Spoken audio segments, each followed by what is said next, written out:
এখন পর্যন্ত এই স্যালারিতে কিন্তু আপনার কেয়ার ওয়ার্কারের ক্ষেত্রে কোনো পরিবর্তন আসে নাই। কেয়ার ওয়ার্কারদের ক্ষেত্রে স্যালারি ছিল এই 22 জুলাইয়ের আগেও ছিল 25,000 পাউন্ড ইয়ারলি এবং এখনো কিন্তু সেটাই আছে। সো এর ক্ষেত্রে কোনো পরিবর্তন নাই। আর অবভিয়াসলি কেয়ারের যে ইয়েটা আছে এটা অলরেডি রিডিউসড ডিসকাউন্টেড। সো এখানে কিন্তু আর নতুন করে শুধুমাত্র just because of you are a recent graduate or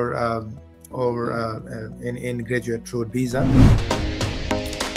Stonebridge Legal Solutions Limited, your trusted immigration partner. Abdul Samad প্রশ্নটি একটু বড়। Abdul Samad, thank you so much. After question for me or anyone with insight. If someone is currently on graduate road visa with over a year left and wants to switch to skilled worker visa for a care-related job like care assistant or senior care worker. So after question number 1, what's the minimum salary requirements under the latest rules? And as a graduate, UK graduate, is there any salary discount for concession available when applying? Would really appreciate some guidance. Thanks in advance.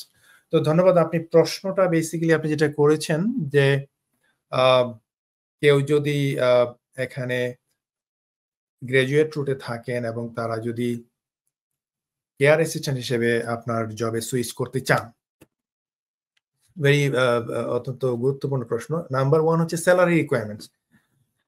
এখন পর্যন্ত এই স্যালারিতে কিন্তু আপনার care ওয়ার্কারের ক্ষেত্রে কোনো পরিবর্তন আসে নাই। কেয়ার ওয়ার্কারদের ক্ষেত্রে স্যালারি ছিল এই 22 জুলাইয়ের আগেও ছিল 25,000 পাউন্ড ইয়ারলি এবং এখনো কিন্তু সেটাই আছে। সো এর ক্ষেত্রে কোনো পরিবর্তন নাই। আর অবভিয়াসলি কেয়ারের যে ইয়েটা আছে এটা অলরেডি রিডিউসড ডিসকাউন্টেড। সো এখানে কিন্তু আর নতুন করে শুধুমাত্র just because of you are a recent graduate or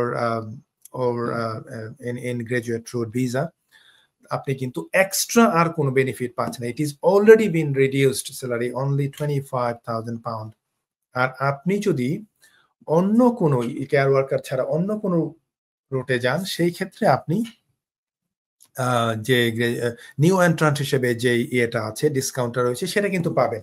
সেটা হচ্ছে যে কোনো লোক যারা এই ডিসকাউন্টটা পাবেন না তাদের ক্ষেত্রে মিনিমাম কেয়ার ছাড়া বা শর্টেজ অকুপেশন ছাড়া বা ইমিগ্রেশন স্যালারি লিস্ট ছাড়া অন্য যে প্রফেশনগুলো আছে সেখানে যে কোডগুলো রয়েছে সেখানে 41,700 পাউন্ড হচ্ছে মিনিমাম স্যালারি দেখাতে হয়। বাট আপনি যদি রিসেন্ট গ্রাজুয়েট বা আপনি যেটা বললেন যে গ্রাজুয়েট রুটে আছেন বা 1 বছর কমপ্লিট করেছেন, ওনার কিন্তু আরো 3 বছর পর্যন্ত উনি ডিসকাউন্টেড যে স্যালারিটা রয়েছে এখন কেয়ার ছাড়া অন্য সেক্টরে অ্যাটলিস্ট 33,400 পাউন্ড দিয়ে উনি কিন্তু জবটা পেতে পারবেন।